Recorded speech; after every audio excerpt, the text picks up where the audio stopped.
Ladies and gentlemen, boys and girls, and all of my baggage droppers around the world, welcome to another episode of the Drop Your Baggage Podcast with me, your host, Charles Woolfork. And this is where we talk to people that are dope, that can bring you hope and show you a technique that can help you cope. Please consider hitting the like and subscribe button. And if you're on a podcast platform, give a brother 5 stars and some feedback as well. Now, today we have the youngest person that has been on the podcast today, but man, by far one of the most phenomenal. Today we have Chris Steadman. Now, Chris grew up in Nashville, Tennessee, and like I just said, he just turned 18 years old, and he wrote a book called Time to Scrap. He has a passion for writing, y'all. And this book is so amazing that it has already sold 1,300 copies. Now, with this young man, he also has a brilliant mind. And that's why he wanted to go ahead and start a book publishing company for all the different books that he tries to write or that he writes, whether it be from comic strips to poetry. And that's right. Today, he has started his own company today, y'all. It is called Steadman Entertainment. Ladies and gentlemen, I bring to you Chris Steadman. What's up, Chris? What's up, Charles? Thank you. Thank you for having me here. Thank you. Bro, thank you so much for coming on to the show, bro. I appreciate it. So, bro, 18 years old. Walk us through why you started writing books and why you started doing what you're doing, man. Well, it started with a question that I think a lot of young people have to ask themselves, and it's just simple. What do you want to do? 2020, just been in the house, couldn't go outside, couldn't really go play basketball, couldn't do nothing, just sitting at home. What am I going to do? What am I going to do with my life? I was a junior, about to be a senior during that time, and I just had to figure out what I wanted to do, and I had to find my passion. I think a lot of people have different passions for things. They just got to find it. I found mine early, and it was writing, and then I just started writing maybe a couple poetries, and then that just turned into more and more and more, and then turned into books and all types of things. And I said, I could just turn this into a career. This could be my future. Sorry about that. 100%. Yeah. Was there anyone that told you like, hey, you got a talent, bro? Like you should really start doing like writing books and doing this as a profession? Oh, yeah. I wouldn't say nobody told me to do it as a profession, but I was told that I've always been a good writer. Like even in the early days of school, I've had teachers, that's been the one subject that I didn't even have to think about. I was just good at it. A lot of kids dread writing an essay, or we'll come back from Christmas break and, teachers say, write a paragraph of what you did. I done wrote a whole page front and back on what I did. My parents say I talk too much, so I just, I write a lot too. So my mom, she always told me I was a good writer. I've always been a good writer. Even recently, when I first started to blow up, I guess you could say, on my there was a Facebook post that helped me blow up. It was my first grade teacher found it, and she was like, I always knew that this would be one of your paths because you used to write your ass off all the time in class when you was in first grade. And I was like, thank you. So it's always just been hinted at me. I just had to find it and really focus on it. Hell yeah. So what made you come up with the concept of your book, Time to Scrap? The concept for Time to Scrap is a lot of two things, really. It's it's a lot of things in this book, but it's mainly two things. One, I'm going to go ahead and address the fun side of it because a lot of people say it's fun too. Like I said, 2020, being in the house, what teenager, I was focused, but what teenager not going to play the game? So I was playing a lot of games, It was one game in particular, and this is an old school game. You definitely know it. My stepdad, his Super Nintendo, it was Street Fighter 2. And playing that, me and my cousin, I played fighting games before then, but I got addicted. We were playing nonstop Street Fighter, going at it back and forth, arguing, fussing, yelling, and then coming back and play again. So the whole fighting aspect, that's definitely from that and other fighting games I play, like Mortal Kombat and other things. But as far as the realism and just the struggle and the reality, that comes from 2020, because I feel like 2020 was rough for everybody, no matter who you were, what political beliefs you had, or it didn't matter. It was rough for everybody. And my favorite book of all time, The Hate You Give by Angie Thomas, just seeing how real and raw that book was and how I was able to connect to people like me and people that look like me. I wanted to do that with this book as well, but still have the entertainment and fun side. So I kind of mixed the two together, and I think I did a pretty good job. Yeah, tell us how influential that book, The Hate You Give by Angie Thomas, was for you. Oh, man, where do I begin? So, like I said, I've always liked writing, books. That's always been, honestly, I was the biggest reader, but I always kind of found books, every kid, Diary of a Wimpy Kid. I got into Divergent and Percy Jackson off and on. But, those books were fun. But when I read The Hate You Give, it was the first book that kind of felt real, like kind of like very, very real. Like I could relate to it on a different level than I could with the other books that I grew up reading. It felt like people call me old school, even though I was born in 2004. Like I listened to a lot of Ice Cube and Tupac and a lot of, also I got a Wu-Tang shirt on. So people call me old school. So it kind of felt like I was listening to a Tupac album, but reading it, or reading an Ice Cube album or a Kendrick Lamar album for the new school too. So it kind of felt like I was reading what they talk about. And it was the first time I was able to sit down and just relate to it. And I've read it like 10 times, seen a movie like 10 times. It just sticks with me. Every time I just always come back to it. I always come back to it. And the significance of that is that it was something that also unleashed your potential even that much more as well. Hey, tell these folks about the irony of the book about your 9th grade teacher too. Oh yeah. So so the irony about it is, like I said, the book, it tackles a lot of issues, with race or, just for things that Black people go through in general. The irony of that book is my 9th grade teacher, as I'm picking it out and reading it, she looks at me, and I was a basketball player during this time. She looks at me and was like, "You want to read that book? That book's a little too big for you. You want to read a basketball book?" And at first I was kind of like, "No, I want to read this book." I didn't think about it. And then the more that sat in my head, it kept cycling back to my head. I was like, keep on, I'm a freshman. So yeah, I wasn't really thinking too deep about it. I said, that was kind of slick. That was kind of a little smart remark or something. I told my mom about it and she blew up. Like my mom exploded. She exploded. That was racist. Don't let me come down there. Who was it? You know how moms is. I was like, Mom, it's not that deep. She said, yes, it is that deep. And the fact that she said that with that book too, my mama pointed out the irony of it. And now real irony is the double irony. I guess she said, now I'm an author writing books, but apparently that book was too big for me, but now I'm writing books. So it's just kind of like a I got you moment kind of in a way. So yeah. 100%. Can't let nobody define you. You know what I mean? Like if you would have listened to her in some way, shape, or form, or if it would have caught on to where you'd be like, man, I guess you're right. You would be missing out on so much abundance. I mean, that's special about you because your authenticity is what makes you so amazing. Tell us about how with the book Time to Scrap, you stuck to your authenticity and you actually wrote the book with your voice. That's authenticity and just being real. That's one of the best things about a person, especially in today's time and age. Even my comic book line, when I start my comic book, is called RICO, which stands for Real Comics, just being real. So with Time to Scrap, it had to be real, a lot of people, a lot of my friends, they read the first page and they'll be like, yo, they sounded just like us. They talk just like how we do, I had a few, like itself, there's a lot of grammar mistakes because like some words in there, like I put like gotta or y'all or ain't and all that, like talk like how we normally talk, because that's how I wanted to connect with people. I didn't want you to feel like you was reading a book by somebody else. Like there's plenty of books like that for, if you want that, but this book is for people like me who talk like me. We young, sometimes it's not even a color thing, just young people are everyday talk, just everyday talk. And so there was few people on Facebook for the post when I was like, this is a good book, but it got some grammar incorrections, and I didn't even have to say anything. Like people were coming to defend me, like, well, the book is supposed to relate, yada yada yada yada yada. And I was just sitting back like, yo, please don't fight, like don't argue, don't do none of that.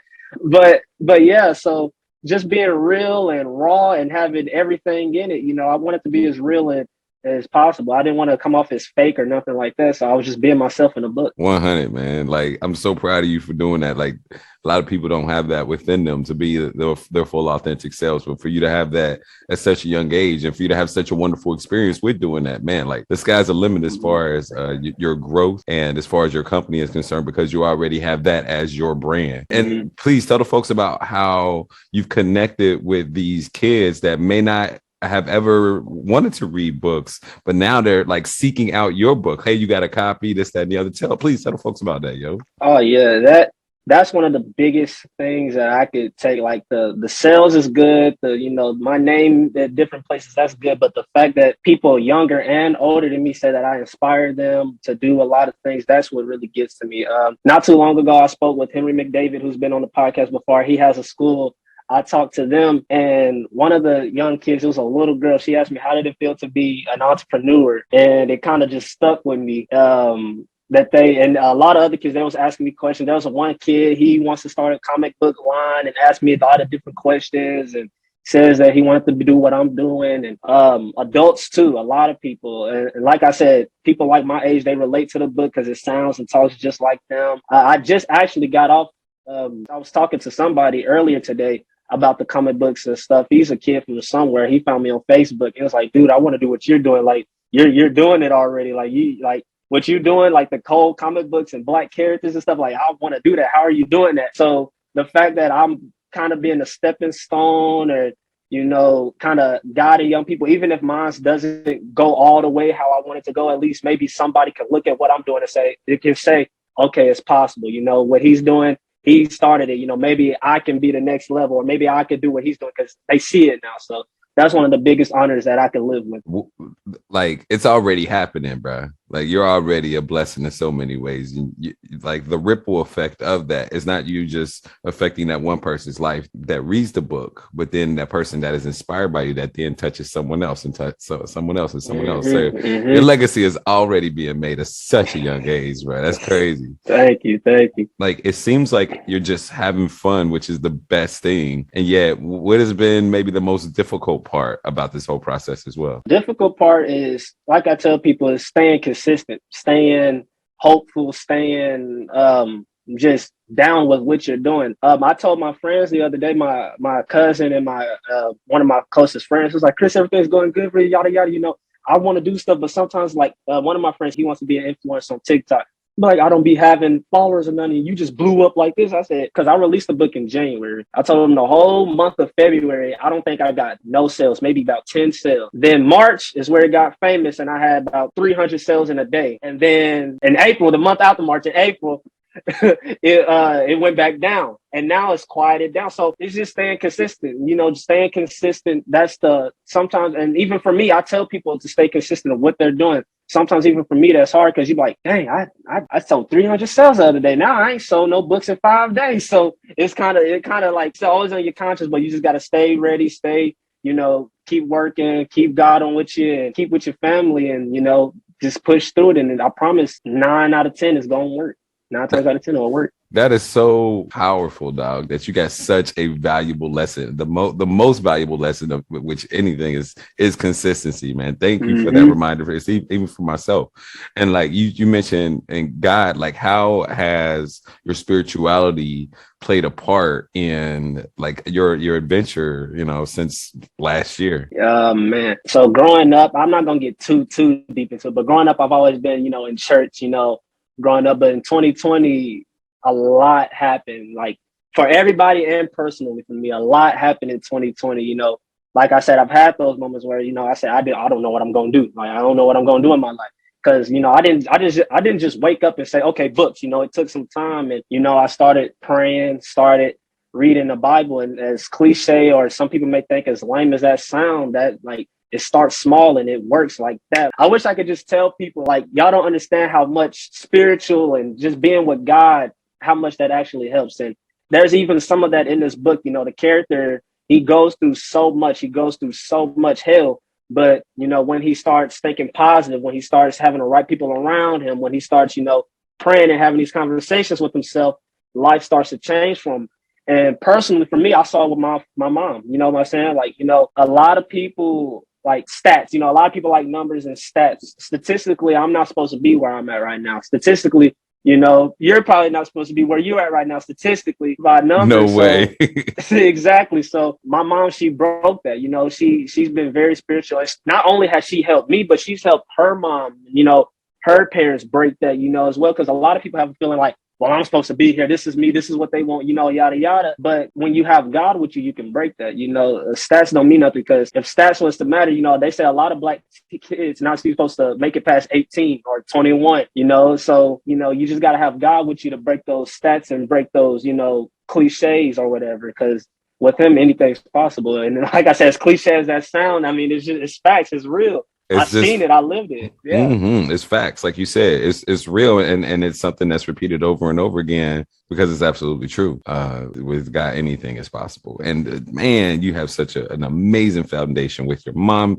I mean, we didn't even get on how amazing your mother is. Oh my gosh! Like, just go ahead and shout out to the moms. Go ahead, Yeah, tell people how awesome mom is. Yeah, man, I definitely wouldn't be here without my mom. There would be no way, Jose, I would be here without my mom. She's always my mom. One thing that I can say my mom has done that really stuck with me and probably all my siblings, that she always had conversations with us, even when we didn't know what the hell she was talking about. Like, we would be in first grade or kindergarten, she'll give us whole hour conversations or 2 hour conversations about don't be a follower, be a leader, yada yada. I'm like, Mom, I don't even know what that means. Like, you talking about line leader in school, or you like, what do you mean be a follower, be a leader? Like, no, be like, yeah, that's what I mean. So it'd be a lot of different conversations she'll have with us. She always kept us aware of the world. Like, why? Like, my mom, she comes from like a very, very, very rough childhood. Like, the whole cliche, like how Tupac and them, like how they talk about how they grew up. That's probably like my mom's, but worse, like very rough. And she's always been real with us, but she didn't like break our hope of the world as young kids, kind of in a way. She's always made us aware of what's going on. So we had important conversations. I remember when I was like in fifth grade, she told me about, I think it was Michael Brown or Trayvon Martin, one of those, when they got killed. And I was young. I didn't know what, the whole ordeal was. And she gave me that conversation, just always having talks with me about police, about the world, about, why things are the way they are, why certain family members are like this, why people like that. And just having that talk with me, just always talking with me. The older I get, the more I'm realizing what these conversations meant. There's still some conversations that I don't fully understand yet, because she still do be talking to me, but just, I always listen. I keep my ears open. And yeah, man, she's definitely the reason that all this happened. So without her, it wouldn't be possible. So thank you, Mom. 100%. I mean, the most the impressive thing that we talked about is that your mom is the first generation to go to school. Yes. Yes. First generation to go to college, became a nurse. She was going through nursing school while you were younger. So you have the privilege of seeing her struggle. And you also have this the privilege of seeing the progression of your quality of life because of your mom's hard work and her amazing work ethic and her dream of having you have a better life as well. Yeah. And that's why I value hard work so much. That's why as much as there's a part of me, like, I'm not perfect, there's a part of me that's lazy and be like, I want to go to sleep. I don't want to do that. But that's why I value hard work so much, because seeing her study from 12 to 12 or like just up all night, like we talk about it now, I'll be like, Mom, when I was in third grade, I hardly remember seeing you. That was like when you like if I saw you, you was at the table studying. So just, putting in that hard work. And she was like in her 20s with 3 kids,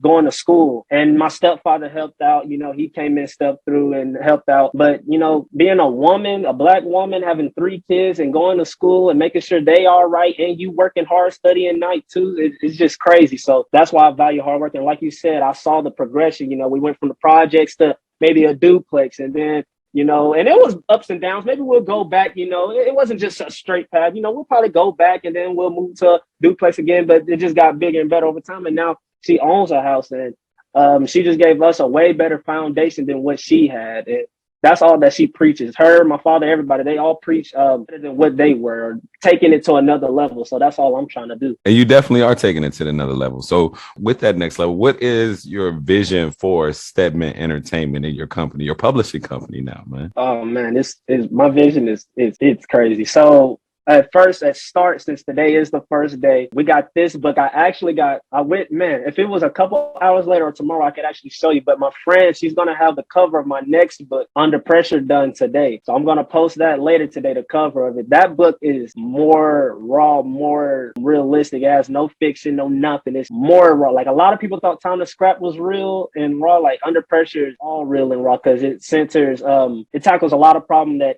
goes on in our communities that that we got to be responsible for in a way. So that book's coming out. I got comics. I got like 10 comic series. I got maybe 5 comic books actually done, like the script from them already done.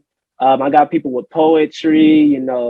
I got just all types of things. And I'm trying to get my cousin, he does music, what I'm saying, come over here, you can make this a real thing, trying to help him out, because I don't want to put out none of his business out there, but he sometimes be in the wrong stuff too. So I'll be like, you can come over here, I got a company, we can do this legit. We can help you out too. So just helping out a lot of people. Like I said, my friend's an artist. She's doing the cover for me, just trying to help a lot of people along the way and start this literature brand and stuff. And who knows where it goes to? Because when you do comic books, that leads to cartoon shows and animation and movies. You see it all the time with Marvel and DC and they stuff. So that's how I see my stuff, to just let it keep growing, the games and all that stuff. That's why I call it Steadman Entertainment, because I didn't want to just label it with books or one thing, because it goes to the next level. It's tiers. So it's a lot of things in one. So yeah. Oh man, you a cold dude, bro. You a cold dude, man. I love it. I love it. Thank you. Oh man, what an amazing idea. And I mean, you're just going to grow from here. So everything's going to get better and better, from your marketing to your branding to, I mean, you making sure that you got all your IPs right, just everything. Oh, and a great example of a comic book that turned into animation. Of course, you have a lot of the different comic books that turned in, everything from V for Vendetta and all those what do they call them? Graphic comics or graphic novels? Graphic novels, yeah. Yep. But then you also have a comic book or a comic, which is a comic strip, which was Boondocks, that turned into a legendary cartoon. Legendary cartoon show. Probably my favorite. Me and my sister, we be quoting everything from that show every day. Legendary. Yeah. Yes, 100%. Yo, shout out to the Boondocks. And today, man, this is exciting for me because, like I said, you are my youngest guest that has ever been on the show, and we do a lot of growth right here on the Drop Your Baggage podcast. So this is where we talk to people that are dope, that can bring you hope and show you a technique that can help you cope. And that technique is this technique where it's a guided meditation that is going to help you shift your perspective upon some things that happened to you in your past, to make you see things where you see them with compassion, empathy, forgiveness, and acceptance. So today you wanted to get rid of your fear of failure. How is the fear of failure, how has it affected you in your life? The fear of failure, man, it almost stopped the book even from releasing, because I was so prone on not being rejected or not getting, I don't want it to flop. I don't want it to fail, even on a small level, because of course I didn't see it getting this big, but even like when I first released it, I was like, man, like, do I want to do this? Like, how's everybody gonna look at it? My friends, like, they're gonna be like, this dude wrote a book. Like, who does books? Like, what do you mean he wrote a book? That's lame. So I didn't want to. It was kind of like a balance, kind of a balance. So it almost stopped this book coming out. But like I said, Mom, once again, superhero. She came by and said, Chris, if you don't do this book, you're going to live with the biggest what if of your life. The biggest what if of your life. If you release the book and it flops, you're not going to lose nothing. You won't lose nothing. You ain't losing nothing. If you don't do it, though, and it could have been $1 million or $1 billion, it could have been the next big movie, Marvel DC thing, you won't be able to live with yourself. So I had to tune out that negative side of my brain, because it's always, when I talk to my little brothers and sisters, they kind of look up to me in a way, and like I told you about my friends and my cousins, they always say, oh, Chris, you got everything, you're doing it right. I'm human too, so I still have that voice in my head that's a little bit of doubt in me, having that, like, I kind of think of it like the angel and the devil, Chris, like the angel, like they both going back and forth and arguing. So I have that voice in me, but sometimes you have to tune out that voice and just push through it and do it and realize that you don't really got nothing to lose. You only got a lot to gain. So I have to realize that and get the book out. Man, what a shame that would be if you didn't release the book, bro. Yeah, man, we wouldn't be here right now. I know, right? Exactly. Man, so like, are there any other projects that you kind of have this little fear, like fear of failure, or any things that you do throughout, running your business where a little bit of fear kind of like sneaks in? Oh yeah, this book was just an example of, especially it's starting a company. That's a lot of money's involved and a lot of things like that is involved. So of course that's always gonna play on your mind. But weird, because I'm what my family calls, or my dad's side of the family calls, a competitive freak.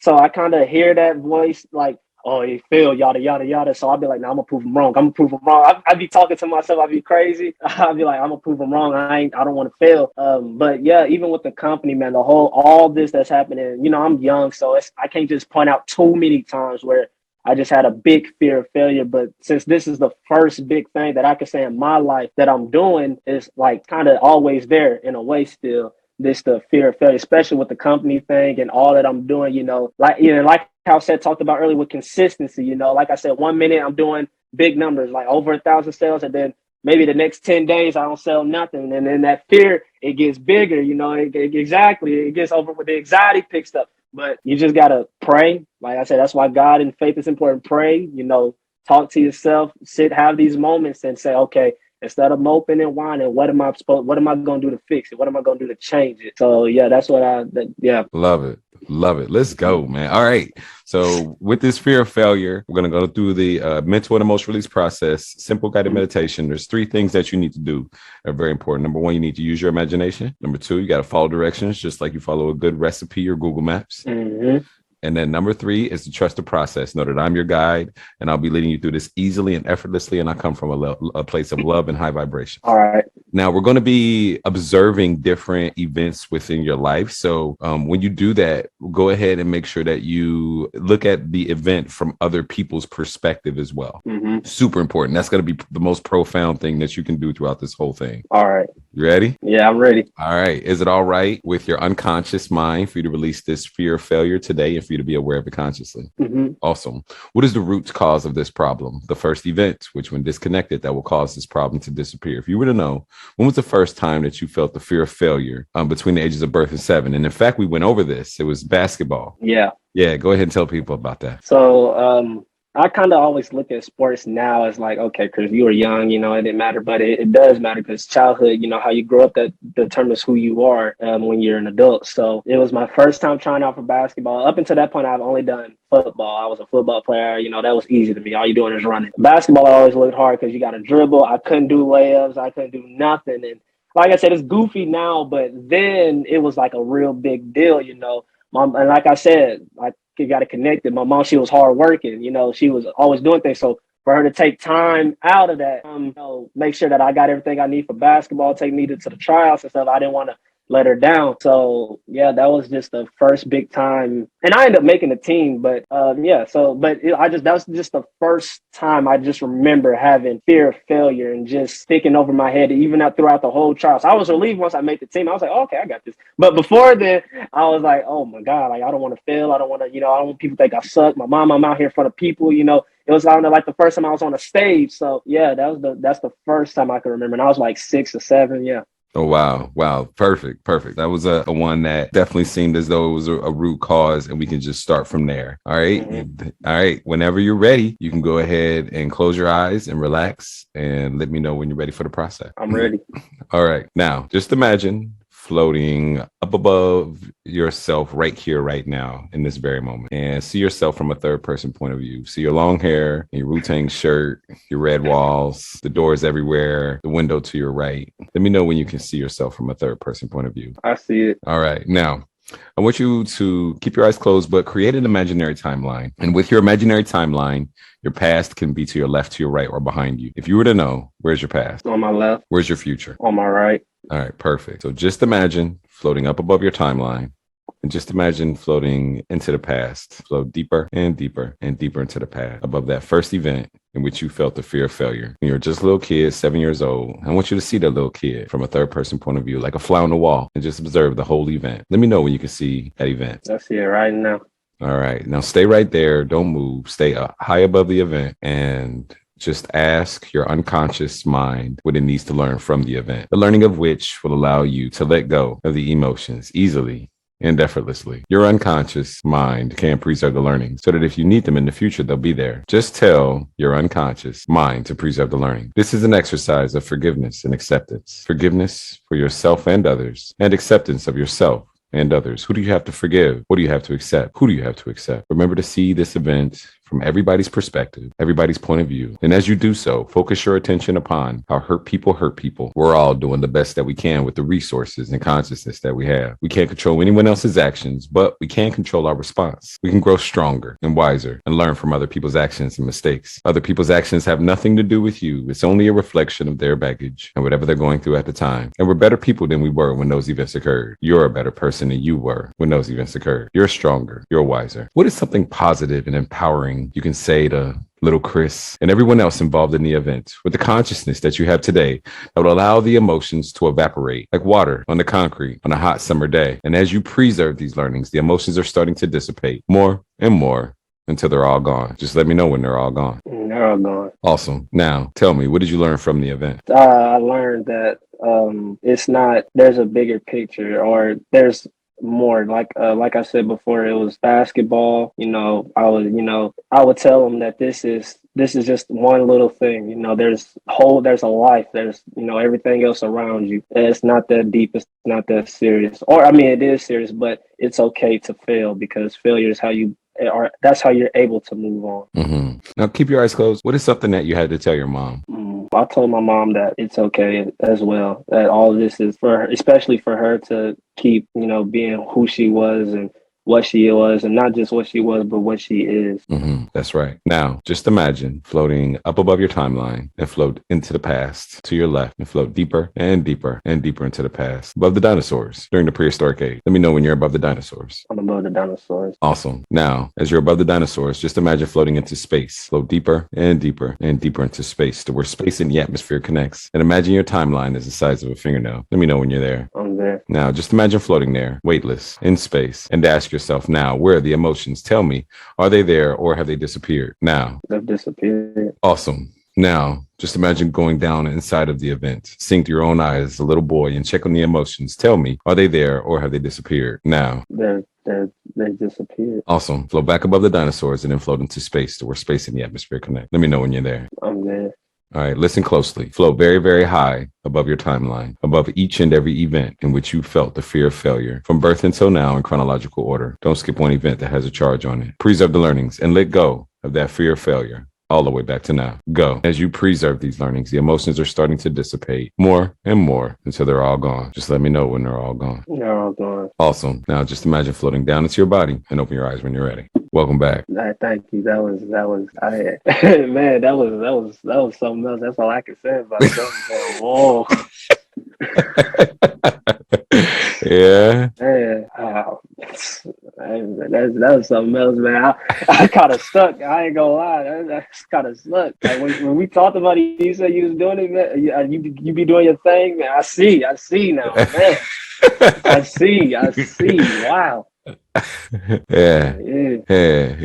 Tell me how you feel, bro. I kind of feel like rejuvenated in a way. Like kind of like recharged or refreshed in a way. It's kind of weird because like I wasn't too tired before, but I was a little bit drowsy like when we first started earlier today. But I kind of just feel like just recharged, like somebody just charged me up or something. That's kind of weird. Yeah. When did the shift take place throughout that little meditation? The second you said highlight every single, part and erase it or tell yourself that it's okay or, to do that. And then when you said come back down, that it kind of almost just like that in a way. Yeah. And that's why when I opened my eyes, I was kind of just like, whoa, like even my room looks different kind of now. Like the red on my walls look brighter now. Like, whoa, like it's kind of weird. So, yeah, the second you said that, it just clicked. And when I came back, I kind of just went like, yeah. Good job, bro. So what are some of the lessons that were important that you learned throughout your timeline? Because we see what was important like for you during that basketball game. We got those learnings. But what are the other learnings that you had to know within yourself throughout your timeline? A lot of the things, and like I said, it could be because how young I am, and like I'm only 18, so I spent my whole life in school, just different interactions with people, my responsibility as a big brother or, being a son or, and how I am for other people. And one of the most common thing I had to say, and like I said, it's because I'm probably so young, is that you haven't even started yet. Like, because my anxiety builds up, like that fear of failure, like you said, it builds up sometimes. And it's not just what like listing things are my goals, is like, how am I as a big brother? How am I as a son? How am I as a nephew or grandson? My interaction with so many people, because my whole life, I've kind of been like the one that people gravitates towards from all parts of my family. My mom told me that I'm like the first grandson of the next generation. There's one more big cousin older than me, but he was always with his mom's side of the family. But when I was born, that's kind of when my family started to change, because before that, like I said, it was dysfunction, a lot of stuff going on. And she said when I was born, that kind of changed. Like, my grandparents, they started doing better. people, it started to change a little bit. So my whole life, I've kind of felt that in a way, like people kind of gravitate towards me, or not even that, but just look at me like with a beacon of hope. So it's kind of like, how do I attain this? How do I just, keep them proud of me? Kind of that fear of failure from them. I don't want them to, look down on me. And I told myself throughout all those timelines that you haven't even started. Like, you haven't even started. Now it's like, now I can see it. Like, I'm only 18, but during those moments and during that experience we just had, like every time I point out something, I say, you haven't even started yet. You're like, this is just like the prelude to your life. You're just one thing that you do now, or a mistake that you do now, you're a kid. You're young. You haven't even got started yet. So that's one of the main things I have to tell myself, and a lesson I learned. That's something so amazing to remember, because when you got that pressure on you, or when you see these things, you don't sometimes I'll speak for myself and not for you, but I don't take the time to actually see things from that bird's eye view of like, wow, I got so much more room to grow. I got so much more, so many more blessings to give. I got so much more potential that I can reach. Like, this is only like the start. You know what I mean? And for a life that can go to 120, like I still have so much that I can do. And like the pressure, like I know that where I am now is not where I'm going to be in 5 years. You know what I mean? Even next year for that matter. So like, yeah, when you said that, that also stuck with me, because when I was able to see outside my own body, my own head, and around me, I was just like, dude, there's like so much. It felt like there was so much room. That's why one of the main things I was telling myself, I was like, you haven't even gotten started yet. You're stuck in your head and you stuck in your own thoughts, but there's seeing it from another perspective, or seeing it from the outside kind of helped me on the inside in a way. Just saying like, dude, you haven't even got started. You're young. This moment right here, whether you did good or whether you did bad, you got back up and you got to keep pushing it. It's not, you're still young. And just seeing it from another point of view, it kind of helped me realize or relieve some of that stress that, it's going to be okay. You haven't even got started. You're going to move on. And like you just said, I look to be at a different spot next year than I am right now, and just further on. So that helped a lot too. Yeah, you said something that was quite beneficial also. Can you dwell upon, or better yet, elaborate upon how there's a huge difference between looking at things from that first person point of view, like through your own eyes, and then looking at something from outside, like disassociating yourself from that emotion. Now, disassociation definitely has a different type of connotations when it comes to like people disassociating just from life in general, but disassociating from a certain event that may make you feel a certain type of way, whether it be anxious or stressed, that's so beneficial. So can you kind of elaborate on what you felt? Oh yeah. One of the, like when you said, the second you said go out and see other, I figured out, or I just learned that when you're in your own head and your own thoughts, you're tunnel vision. It's kind of like you see like this, like that's all you can see, that's all that you focus on, and you just hear everything that's going on in your head. Your tunnel vision, you don't see everything else. It's kind of a bigger picture, and I, even for myself, because I've always felt like I've been the one to, I mean, of course, I've always been a little bit more mature than those around me in my age, of course, of what I'm doing. But even myself, sometimes I get, tunnel vision. When that fear comes back, I get tunnel vision. And, when I just did that, when I took myself out, and I was able to see the bigger picture, it just that's why when I came back, I was just like, whoa, like I haven't even clicked. I haven't, like, even with all I'm doing now, it's like, dude, you haven't even got started yet. You're like, this is just the prelude. Like, there's so much more that you are worth doing. Yeah, you probably, if you failed here or in this moment, like, it's okay. Come back stronger, and you haven't even gotten started yet. So yeah, that's when I think it's very important for people not to just, throw away their life or their thoughts and nothing like that, but to, sit down, self and say, okay, what's really going on? Close your eyes, do the thing if you got to. Close your eyes, see all around you, see from other people's point of view, see, how other people look at you. Because one bad thing that I do, I may look at that as like, man, I messed up, I'm yada, yada, yada. My family, they're like, oh, that's still Chris. He's Chris. We love him. That's Chris. We love him still. But in my head, I'm like, oh no, yada, yada, yada, yada. So when you take the time to see the bigger picture, I feel like that's very important. I feel like people should do that. Especially if you got that fear, or any fear any fear of anxiety of any form. Mine was fear, but people have it in different ways and different forms. So any type of that, just take the time, sit down, play some nice music if you got to, just doing it just now. I feel like I want to do it, some more whenever it clicks back or hits me. Now I got something I could do now whenever I look at my sales and they're not doing well, and I got something I could do now. So, that helped out a lot. Man, you just dropped some real gems in there about how when you're seeing things through a first person point of view, you're looking at it just from your consciousness. So that's the consciousness of not just what you're going through, but also all the ways that you react to stressors within your life as well. So you just have this, like you said, tunnel vision of just making it through with the consciousness that you have. So seeing it from that outside perspective, you said that you got a bigger vision of like what you're going through and how you're still growing and having empathy and compassion for yourself.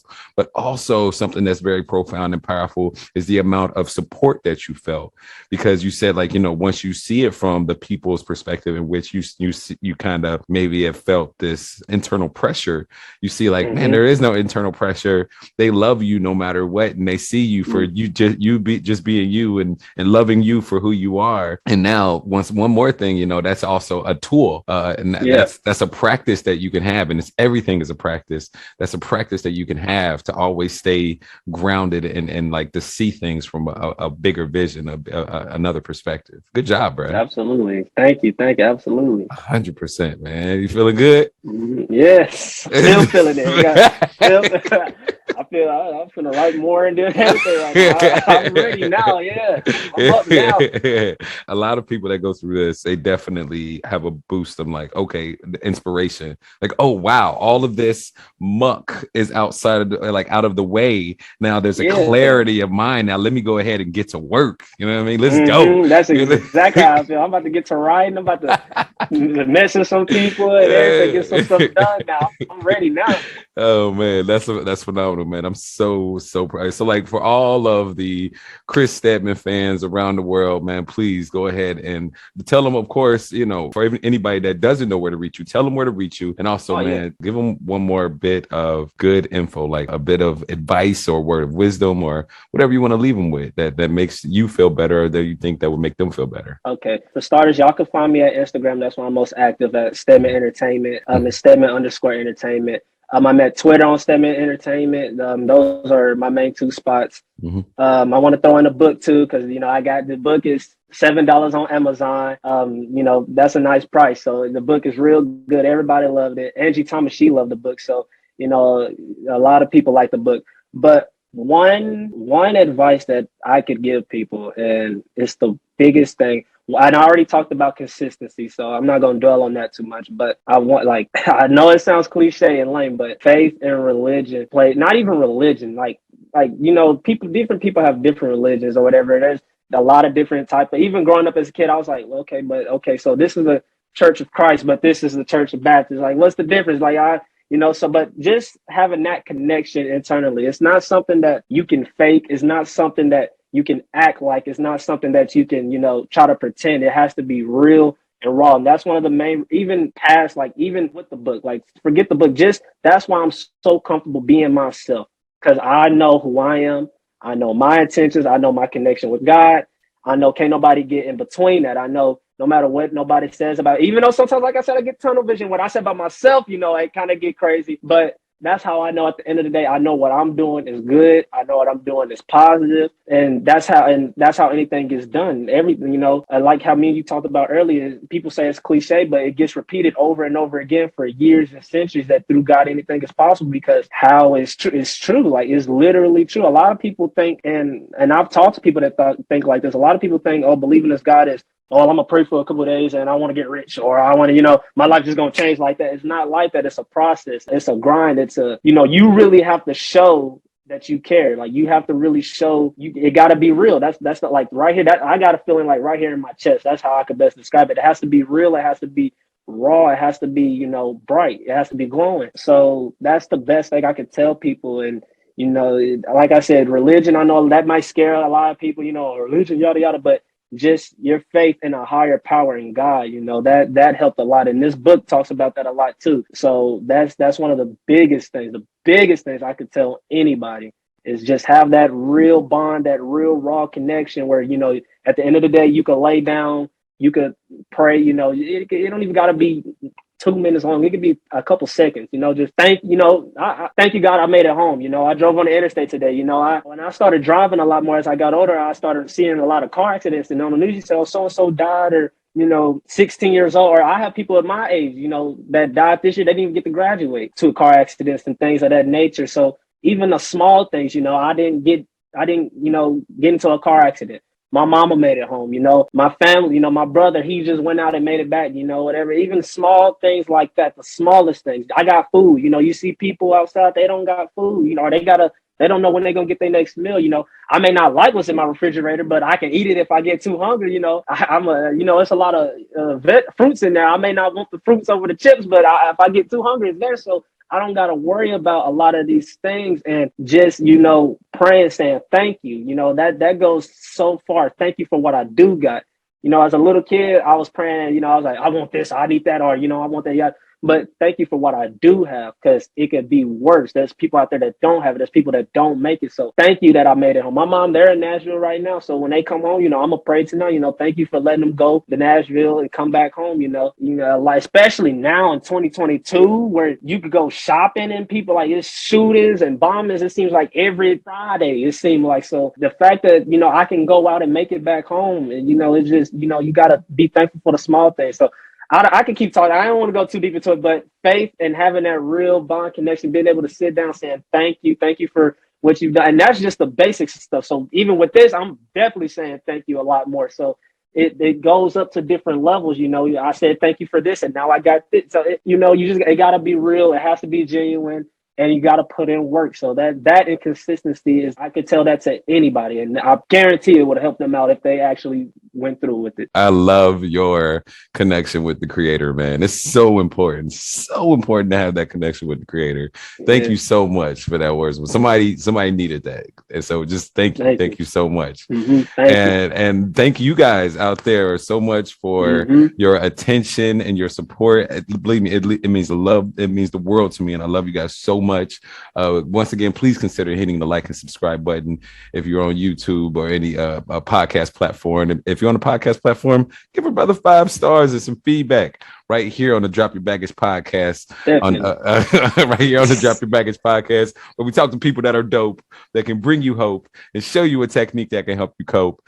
I am your host, the self-talk engineer, Charles Woolfork, with my special guest, Chris Steadman, in the house. And with that, ladies and gentlemen, please take care of yourself and take care of one another. Peace.